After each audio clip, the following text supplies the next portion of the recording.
Hi hello అండి అందరికీ నమస్కారం అండి ఫ్రెండ్స్. మన వీడియోలోనే టాపిక్ వచ్చేసి కాంట్రాక్ట్ అవుట్సోర్సింగ్ ఉద్యోగులకు సంబంధించి మరొక ముఖ్యమైన అప్డేట్ అయితే రావడం జరిగిందండి. అయితే ఇందుకు సంబంధించిన పూర్తి వివరాలు అయితే మన వీడియోలో తెలుసుకుందామండి. వీడియో మాత్రం పూర్తి వరకు చూడండి ఫ్రెండ్స్, అప్పుడే మనకి పూర్తి సమాచారం అయితే తెలుస్తుంది. లేట్ చేయకుండా టాపిక్లోకి వెళ్ళిపోదాము. ఇక తెలంగాణ సచివాలయంలోనే వివిధ శాఖల్లో అవుట్సోర్సింగ్ కాంట్రాక్టుల కేటాయింపుల్లో చోటు చేసుకున్న అక్రమాలు ఇప్పుడు రాజకీయ మరియు పరిపాలనా వర్గాల్లో ప్రకంపనలు సృష్టిస్తున్నాయి. ముఖ్యంగా ఇరిగేషన్, ఫైనాన్స్ మరియు సాధారణ పరిపాలన వంటి కీలక విభాగాల్లో నిబంధనలకు విరుద్ధంగా బినామీ సంస్థలకు కోట్ల రూపాయల కాంట్రాక్టులను కట్టబెడుతున్నారనే ఆరోపణలైతే తీవ్ర కలకలం రేపుతున్నాయి. ఇక సచివాలయంలో పారదర్శకతను పాతిపెట్టి ఓపెన్ టెండర్ విధానాన్ని పక్కన పెట్టడం ఈ అక్రమాల వెనుక ఉన్న ప్రధాన వ్యూహంగా కనిపిస్తుంది.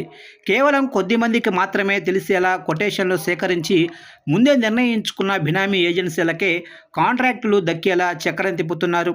ఇది కేంద్ర విజిలెన్స్ కమిషన్ మార్గదర్శకాలకు మరియు ప్రభుత్వ ఆర్థిక నియమావళికి పూర్తి విరుద్ధం. ఒక సీనియర్ అధికారికి అత్యంత సన్నిహితుడైన వ్యక్తి నేరుగా సచివాలయంలోనే ఛాంబర్లలో కూర్చొని సిబ్బందిని బెదిరిస్తూ కాంట్రాక్టులను తమ సంస్థల వైపు మళ్లించుకుంటున్నారనే అంశం ప్రభుత్వ వ్యవస్థలోనే నిష్పక్షపాత విధానాన్ని ప్రశ్నార్థకం చేస్తుంది. ఇక ఈ కుంభకోణంలో కేవలం కాంట్రాక్టుల కేటాయింపుల్లోనే కాకుండా సామాన్య అవుట్సోర్సింగ్ ఉద్యోగులకు చెల్లించాల్సిన చట్టబద్ధ ప్రయోజనాల విషయంలోనూ భారీ దోపిడీ జరుగుతుంది.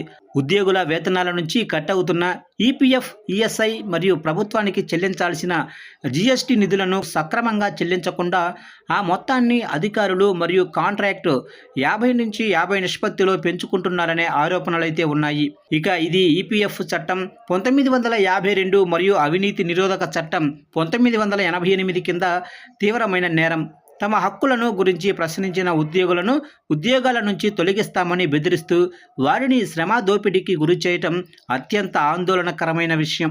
ఇక ప్రభుత్వం ప్రస్తుతం అవుట్సోర్సింగ్ ఉద్యోగుల సంక్షేమం కోసం ప్రత్యేక కార్పొరేషన్ ఏర్పాటు చేసే యోచనలో ఉండగా కొందరు అధికారులు వ్యక్తిగత ప్రయోజనాల కోసం ఏజెన్సీలను మారుస్తూ వ్యవస్థను అస్తవ్యస్తం చేస్తున్నారు. ఈ వ్యవహారంపై అవినీతి నిరోధక శాఖ లేదా విజిలెన్స్ అధికారులతో ఉన్నత స్థాయి సర్వత్రా విచారణ జరపాల్సిన అవసరమైతే ఉందని బాధితులు మరియు సామాజిక కార్యకర్తలు డిమాండ్ చేస్తున్నారు.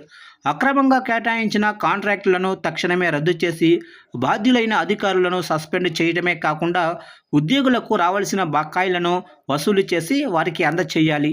త్వరగతిన చర్యలు తీసుకొని పక్షంలో ఈ కుంభకోణాన్ని జాతీయ స్థాయి మీడియా మరియు రాజ్యాంగ సంస్థల దృష్టికి తీసుకెళ్తామని హెచ్చరికలు జారీ అవుతున్నాయి.